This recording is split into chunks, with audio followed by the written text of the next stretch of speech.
on this. They had this, we talked about this idea of doing it all one block. And when he said it was possible, but they'd have to do something that's never been done in Bitcoin history before, which is like literally design artistically and construct a block, I was like, fuck it, sign me up. You know, we kind of negotiated, we got the price to 2 Bitcoin, but he could have said any number and I would have been like, fuck it, let's go. So, you know, let's go, we got a good deal on it, but it was a no-brainer to me, man. Like, Bitcoin is king, and the only reason any of this shit even exists in this whole crypto space is because of Bitcoin, and Bitcoin is just gonna keep getting bigger. So the idea that people are gonna want or not want digital artifacts that are built and that are on the Bitcoin blockchain, like, it's ludicrous to me to think that people are not gonna want Bitcoin artifacts, and the way that the protocol of ordinals has been done is so elegant. I think it's just like a no-brainer. The question then became, how do we do this in the right way that's authentic? And I'm really, really happy because Bitcoin means a lot to me, that it seems like even the Bitcoin community is hyped about the way that we did this. We paid the miners a lot. You had DeGods paying a lot in gas fees to get on that mint. And dude, it makes me really happy that people are paying off their fucking student loans and their wedding bills and all that stuff, because that's what really gets me going every morning. Like, that's crazy. We can change some lives. Like, that's what really matters at the end of the fucking day. The mint day of Bitcoin ordinals felt a lot like the original mint day for DeGods, and it was funny watching how much money people put into gas in there. I think somebody spent $3,000 on gas for a mint. It's like gotta be a record in like Bitcoin fees. Yeah. So what was mint day like for you? Were you nervous? Like, this is something that was had never really been done. I don't think most people who even minted the Bitcoin DeGods that day really knew what they were doing. It was a lot of like people asking questions up until like 20 minutes before the mint. So what was mint day like for you? And did you breathe a sigh of relief when everything went through? You knew it was all 100% set and it worked out perfect? Dude, it was lock-in. You know, we had a skeleton team because most of the team's working on this migration to ETH, which is coming up really soon. But it was like a skeleton team on the Bitcoin DeGods stuff, and we were just kind of on Google Meet calls for 8-9 hours a day for the whole week leading up to it, putting in all the designs, making it like really on the fly. And so when it got to mint day, it was like day 5 of a fucking monster sprint. And so, you know, just running on fumes, but just fully locked in. And so I had the monitor set up with a mempool, with a Discord chat, with support tickets, and we were just in control center. So didn't have a lot of time to think about any of the implications of it up until the mint happened. I was definitely nervous. Maybe it doesn't sell out, maybe people aren't hyped about it, but I was confident in what we were offering in the product, and I felt like, man, this is so historic. Like, and I didn't think the mint would go so crazy where we break records and literally break the Bitcoin blockchain, which, let's fucking go, Bitcoin DeGods broke Bitcoin. You can't expect the upside of like how crazy it gets, but I was pretty confident that this is a fair deal to the market, and the market usually responds really well to fair deals. So I felt like even people were complaining about the mint price, but it was fair to me. And I think to a lot of people, obviously, sold out 3 times over, had to do a lot of refunds. But yeah, man, just hyped to see them do well in secondary. Because that's what really matters. Like, I want people to make money on our shit. Like, that's important to me. I care about that in the same way for a lot of things. So yeah, that's just really dope. Do you think that's the most money ever transacted via spreadsheet we've ever seen? $2.5 million trading volume over a fucking spreadsheet. Yeah, I mean, it is nuts. And it's like this idea of just keeping it simple. Because what's magical about Bitcoin, the friction is kind of what makes it cool. You have guys that are clowning on people for bidding like 0.91 Bitcoin on it. Like, they're getting clown emojis if they try to bid underneath the floor, so it's kind of funny. But yeah, I'm not surprised at this point. The DeGods community is just different. I tweet about it, it's beyond me at this point, man. I don't know you can't stop it. So it's pretty crazy to see them do it like this on Bitcoin. Do you think there's going to be any future DLab projects on Bitcoin? Is this the end of Bitcoin, or do you think at some point maybe we have some Y00ts on Bitcoin, maybe we have another project on Bitcoin? Is there anything let's get Y00ts on Dogecoin? No, I don't know yet right now. I think we're focused on the migration. Let's crush ETH. Let's take shit over there, and then let's go Polygon and make that a really strong ecosystem. That's where my head is at right now, and we're just locked in on it. Like, that's mission 1. Yeah. Okay, so let's talk about migration. So I believe it was on Christmas. You guys announced that the DeGods were going to be bridging over to Ethereum, and that Y00ts were going to be bridging over to Polygon. Can you talk about what went into that decision, why that decision was made, and why you feel like that's the best course of action for the projects? Yeah, I've been saying, I think 2023 is the year of FAFO, fuck around, find out. And I think for us, very controversial, speculative, whatever, but I do think that we capped out a little bit on Sol. I think when you looked at the DeGods market cap, it was bigger than the next 10 projects combined on Solana. And so I felt like there was a little bit of a challenge there. Even right now, Bitcoin DeGods, 535 supply, the market cap would be the number 3 biggest Solana project right now. So I do think that there's a liquidity crunch happening on Solana. I think there's a lot of incredible projects on there. So it seemed like a no-brainer to take DeGods to ETH. When we thought about Y00ts to Polygon, we just saw that there was so much opportunity with all of these massive brands building on Polygon, and they had no avenue and no place to really take them, and no NFT project to anchor. So it's definitely a risky bet. Polygon is early as fuck, not a lot of trading volume on there. You kind of just have the Trump NFTs and Reddit, and yeah, but that excites me a lot because it's a fun challenge. And I think hopefully the Bitcoin DeGods thing shows that we're not just trying to launch shit and just throw it out there. We care way more about how the thing does after the launch. And so we want to build a strong ecosystem on Polygon. And I think that the upside of doing that is untapped and massive. So that's the goal with Y00ts. So can you talk about the timeline of this decision? Because I feel like a lot of people saw the FTX crash and how that affected Solana, and they thought that that decision was made basically at that point in time. So can you give kind of the timeline of when you thought, like, I guess the bridge idea kind of came to be, and when you actually started putting in work to making that happen? I'm not gonna lie, FTX fucking sucked. Like, that was a bad day, but we've been talking about moving multi-chain and doing stuff like this for a long time. I think when we first started talking K-Money, back around when we started doing W's, around that time, was when we felt a little bit of growing pains on Solana, especially at Y00ts when DeGods for the first time became like a top 5 project on any blockchain. We did feel like a little bit of that, man, are we being capped being on this chain? Just in terms of liquidity, market cap, volume, all the TVL, all this stuff. And I think FTX accelerated the decision for sure. Because for context, Dust Labs, on the other side, we had a lot of potential customers. We had contracts signed and all this stuff for future mints, a lot of expected revenue there. And all of them canceled, after FTX. I think the hidden pain for a lot of projects post FTX is not talked about enough on Twitter, but a lot of people closed shop, a lot of businesses went under, a lot of people, you're seeing more and more things close down now. So I think we were quick to move on it for sure, but that's just our MO, man. Quick to move on ordinals, quick to make a move, because the opposite of that is going slow, and going slow in this industry I really do think equals death.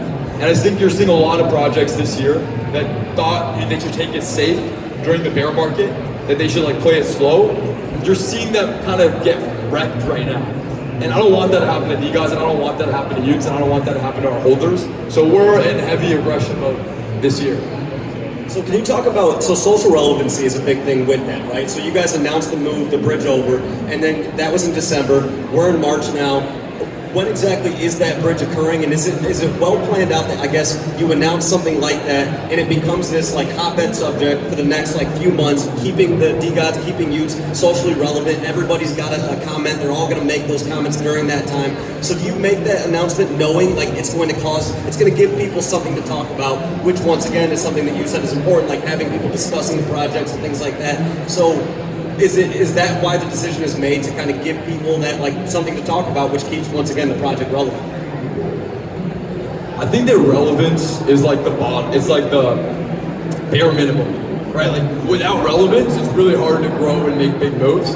I think relevance is the bare minimum. I think for me, I look at it pretty intensely of, hey, is this going to get more people to want to buy and hold a DeGod or and you have to get creative in order to do that, but I feel like we're pretty strict on the things that we launch. Shouldn't just be oh, we are doing this cool collaboration and now everyone's gonna all of a sudden want a DeGod. That's not what actually moves the needle. It's providing value, it's creating incredible experiences, and it's connecting the holders so they get really tight together. These are real needle movers to me, and I think the relevance part is the bare minimum. You have to hit that point. But after that, what is going to make a DeGod or a Y00ts something that people really want to have, and make the desire of that go up? And the only way to do that, I've found, is to make the experience of the holders so good that they talk about it. They're telling their friends, dude, this is fucking dope, you got to get in. And that's where most people buy expensive NFTs at this point. It's almost always from a friend. It's almost always from like, you know, a trusted influencer. It's almost always from these trusted resources. So you can't fake that at the end of the day. You have to just make a great experience, and that's what moves the needle. Yeah. So with the bridge, can you talk about some of the challenges you guys have had to overcome? Because obviously doing something like this is not easy. There's usually a lot of friction with something like that. So can you talk about the challenges that you guys have had to overcome? And then Frank, we need the alpha. When's that bridge happening? Yeah, so in terms of the challenges, the challenges, the biggest one is you want to make sure that people that are buying the DeGod on Eth and buying the U on Polygon feel like they're buying a ETH native asset and buying a Polygon native asset. And in order to do that, you have to do something like a burn and mint. So you have to burn it on Solana, you have to mint it on ETH, so that way you don't have this like question of provenance going between chains.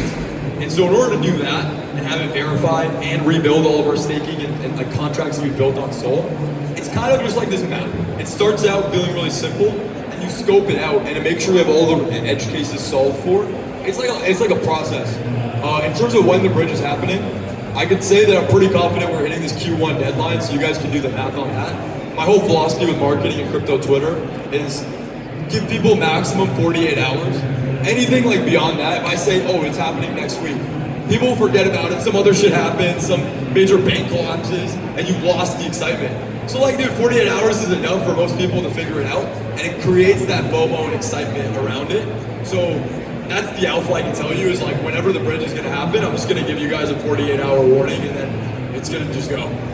And can you talk about, I guess, like what can we expect with that whole experience? Like, is there any alpha you can give us of what we should expect when that 48-hour announcement comes? What should we expect and how that's all going to work and how it's lower your? I think my whole strategy is like lower your expectations. It's going to be horrible. Definitely nothing cool planned for it, and yeah, just have like the lowest bar. So then everyone's mind blown. Because I feel like the Bitcoin mint set the bar too high. It's like, oh fuck, this thing's going 5x in like a day.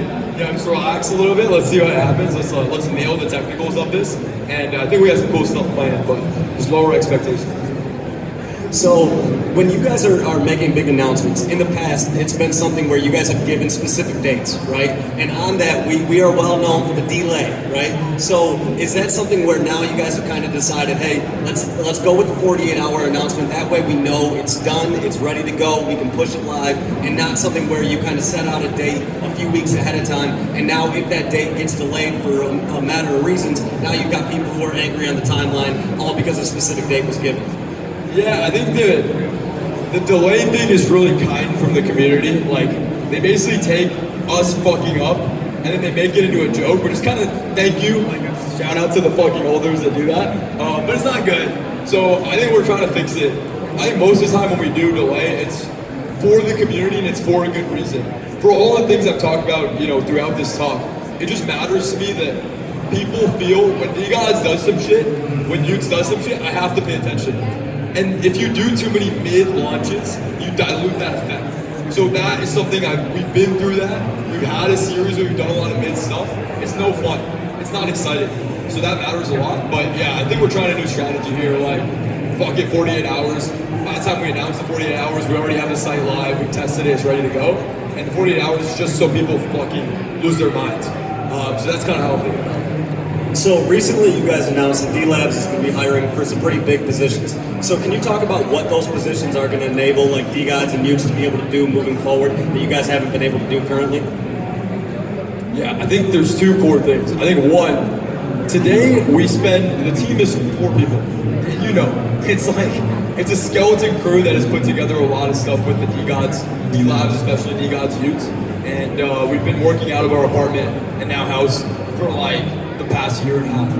And I think the point is the brand has gotten so big at this point, it's kind of irresponsible to keep operating it like this, to be totally real. Because what happens is we're working on like the stuff to day-to-day maintain the project and do the new shit that's gonna blow people's mind at the same time. So the new stuff always ends up getting delayed because we have so many things we're backlogged on that we gotta fulfill on, all these promises and all this stuff. So I think the team is gonna allow us to grow and push and be aggressive on the day-to-day, while me and Johnny start focusing more on like season 3, Y00ts season 2, the airdrops that we're planning to do, like the next shit that's gonna blow people's mind. And I do feel always like, man, those things never get enough time and focus. And so that's, I think, the core high level of what these positions we're going to bring in is going to enable. Yeah, it's going to be tough though, growing pains. Going from like a bunch of homies in an apartment at a dining table to a real company, I think is going to be interesting to see. But I think at this scale, we are getting some of the top talent in the world, looking to work here, and that is there's no way that they're a net negative, right? They're all going to be massive increases in the output for the brand, and we just haven't scaled that yet. So I always feel like we're early days because I know the internals of the company, and I know how duct taped together so much of the things that we've done here is, and it all comes from love. So now that we're going to bring on some heavy hitters, I think it's going to make a huge difference if people are not ready to see DeGods and Y00ts output at this level. Can you talk about the level of quality of applicants that have been applying? Because I saw something the other day. There was a crazy number of people that have applied for these jobs, right? So I think a lot of times when you think about people who are applying for jobs, you think of like, I don't know, someone like me who's in the community who's like, oh yeah, I might be able to do that. What level of people, what level of talent are applying for these kind of jobs? A players, man. I mean, I'm trying to think of like what's a good analogy here, but no, it's just very diverse background, right? Like when you're hiring for, I think, any other industry, you don't get as diverse of an applicant group. People with music and business, and like history, like tech startups, film, all kinds of different backgrounds. And so I think it's just super interesting. And that's the best. I don't know. Fair. So another big thing with DeGods and Y00ts and everything is the IRL meetups, right? And so we had a big event last June in New York. We had another big event in Paris recently. We had another big event last night in LA. So can you talk about the importance of IRL events and also the content that comes with that? Because we've seen some interesting content that always comes from these parties. We've seen people doing the worm. We've seen all kinds of. We've seen a mosh pit in New York. So can you talk about the importance of IRL events and why they're so important for DeGods and Y00ts? Yeah, I love this topic because I think in the bull market, IRL became the worst buzzword of all time, and I totally was like anti-IRL stuff. We never did any of the IRL stuff early DeGods. And then what I realized was like, fuck, we have a holder in almost every single country, all of these major cities around the world. And if you buy a JPEG on the internet and you can travel to any city in the world and you can have best friends in that city, like that is fucking nuts. Like that is something that has never been able to be done before. And I've seen it happen over and over and over and over again with the DeGods and the Y00ts community. So when I think about scaling out and how does this community look when we get bigger and bigger, it's a fucking superpower to be able to go on your phone because of a JPEG that you buy and go to any city in the world and get a VIP experience in that city. So that at a high level is what I think is uniquely powerful about having an NFT community and what it means to have IRL events. I think the IRL events that you're talking about are definitely fun to do. Like, we booked out 3 floors of the best hotel in New York, public hotel for New York. And that's kind of sick because everyone was going to get a hotel room anyway if they're going to NFT New York. Might as well fucking stay with the gang. Might as well stay with the DeGods. Like, if you're going to get one, let's all stay together on the same floor. So that should be fun. Some slumber parties, some sleepovers should be cool. But yeah, it's just like, how do you make incredible experiences that people are never going to be able to forget, and content helps with that for sure. But I think if we can deliver that, now you get into the priceless range. So if someone has an experience or meets a best friend, you can't price that shit. Like the impact that meeting somebody that you're going to talk to every day for the rest of your life, what is the dollar value on that? The impact of having a night where people are never going to forget. When people were tweeting, they're never going to forget the Bitcoin mint, and now they're also up fucking 5x on their initial. It's like, these are moments that will create loyalty for life. And the more and more things that we can do like that, nobody's fucking with that. Nobody's competing with that. So that's what gets me excited. That's why we're laser focused on that. There we go. Okay, so we only have time for one more question. So Frank, this is my favorite thing where you kind of tell us everything that's happening. You tell us the alpha, you give us, so we need to know for holders, for future holders, what should people be excited about in the future with DeGods, Y00ts, Dust, and everything in between? I just think the momentum that I'm hearing about with DeGods is like, we've never experienced this, man. Every single thing we've done for DeGods has always felt like it's an uphill fucking battle, climbing up a mountain, just trying to get people to give a shit about us. And the amount of energy around DeGods right now is palpable. And I think with Y00ts, like, the way I look at it is, DeGods are going to be a huge story. That means we're going to start focusing on Y00ts. It's going to be Y00ts season 2. That's going to go fucking crazy. And that's just how we operate, right? When Utes is coming out, nobody was talking about DeGods for a long time. Everyone was just talking about Utes. And then you see the power of DeGods come back, and I think people are just sleeping on that, the way that that rotates, and our team's focus. So I think operationally, the way to look out for it is, yeah, DeGods are gonna go fucking nuts. We're gonna go focus on Utes season 2, and at that point, I think we'll have hired a killer team that will allow us to operationalize and scale both of those projects simultaneously, as opposed to choosing one to focus on and then going to the next one, which is what we're currently doing. So I think when you look at it like that, it's pretty exciting for the next 2 to 3 months. But man, I just haven't felt anything like this DeGods energy right now. It's fucking nuts. Can't describe it, and I'm so grateful for it. There we go, man. I just want to say, as a holder, as a friend, I appreciate everything that you and the team are doing, and I'm super excited about the bridge coming up soon, and we've got a lot of fun things. But I want to say thank you for taking the time today to have this conversation. Thank you all for listening, and let's go. You guys can fucking move. And number 1 on Bitcoin as of like an hour ago. Let's fucking go. Let's fucking go.